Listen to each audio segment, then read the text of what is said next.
आज आम देश में अनेक लोक मैंने भावती प्रभु यीशु को विश्वास कले प्रभु यीशु को ग्रहण कले लोक मानकर जाति परिवर्तन हुए धर्म परिवर्तन हुए।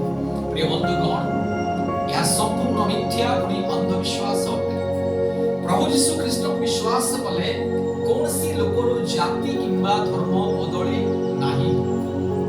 मनुष्यर जीवन बदले आत्मा बदले तार चिंताधारा तार बुद्धि तार विवेक तार ज्ञान बदले मनुष्य को पापर बंधन अज्ञानतार बंधन काल्पनिक देवी देवता मानकर अभिशापर बंधन मूर्ति पूजार अश्लीलतार बंधन व्यभिचार बंधन मनुष्य को मुक्ति मिले।